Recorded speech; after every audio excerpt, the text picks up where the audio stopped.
What's up, guys? Gord Pumper here, and I'm giving you an exclusive behind-the-scenes view of how I do what I do in my studio.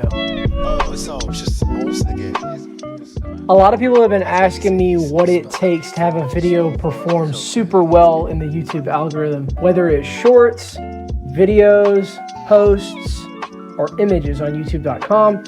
People ask me, how the heck do you get your stuff to go so viral? I'm gonna give you a behind the scenes look at exactly what goes into making sure that the algorithm pumps your videos just how you want. So first of all, when I post a video, I make sure that it's really tight. I use a file compressor called compressme.fun. It's a free tool you can use right now. And it compresses your file down to make it really tight, to make sure that everything you need in that file is as tight as it can be, because believe it or not, YouTube servers will check to see how tight the file is. And if your file's loose and not tight, when it gets to be posted, nobody's gonna watch that video because, yeah, you guessed it, YouTube algorithm's not gonna push your video. So always make sure to get a super tight and compressed video file before you even upload it. The second thing I do is I do a keyword search, advanced search. I make sure that every single keyword I'm using both in the title and on the tags of the video and the meta tags inside the video file match the trending tags of the file type that I'm using. And so what I mean is, if I have an MOV, an MPEG, an MP4, or an MOV, I can check and see exactly what keywords are going to need to be put into the meta tags of the pre-compressed file before I make it tight.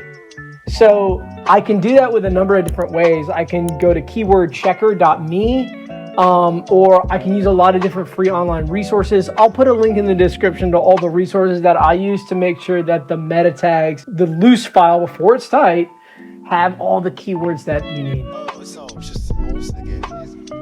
So guys, number 3, this is a big one. I always make sure that I am fully clean when I'm posting. So that means I take a shower, I take a bath, I wash my hands. Washing hands, really important. I keep Purell. I'll put a link in the description to Purell. You can get that on Amazon.com. I put that in the description for you. I make sure my hands are clean, but not just my hands, that's number 1, but the rest of my body is clean too. So that might mean taking an hour-long shower. If you post that video or that content and you yourself have not washed yourself clean, the algorithm's going to know that and it's not going to push the content. So you want to make sure you're completely clean. 4, get your forms ready and have them signed. So this one's a big one that a lot of people overlook.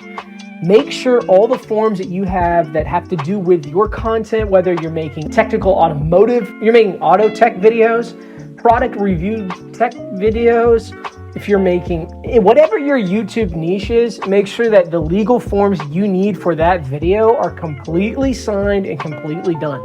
Another thing that's kind of part of this is make sure that the forms that you're using are good and quality forms. Now, I use plainforms.com, which I'll link to in the description. Plainforms.com is an awesome website that has totally free forms. You don't have to sign up. There's no email required at all. You go there, you can use those forms. And I found that for my content that I make, there's every form I need that I need to print out, have signed. Maybe I need to have it notarized. That's another thing. Hit UPS store, hit FedEx store, get it notarized. And then that way the forms are all there for you, finished, and then you have them stacked right next to your computer. And when you post that content on YouTube, it will know whether or not those forms are ready. So right when the content's posted, boom, I usually post about midnight, and then the next morning I get about 5 or 6 a.m. I get those forms and I'm down at the post office to mail those out, or I'm taking them in person, or I'm hiring a bike courier. In my area, we have bike couriers who can take those forms to who they need to go to. And that makes a massive difference. And yes, the algorithm does know if those forms are ready or not. So guys, those are my tips to make sure that the content you post on YouTube does as best as it can do. It's always changing, right? The algorithm's always changing. And so you gotta stay one step ahead. And listen, if you wanna be one step ahead, go ahead and hit subscribe and follow this channel, because Gord Pumper is gonna be your source to let you know what's going on in the algorithm and what you need to do. So I hope I could be of help for you guys, and happy content making.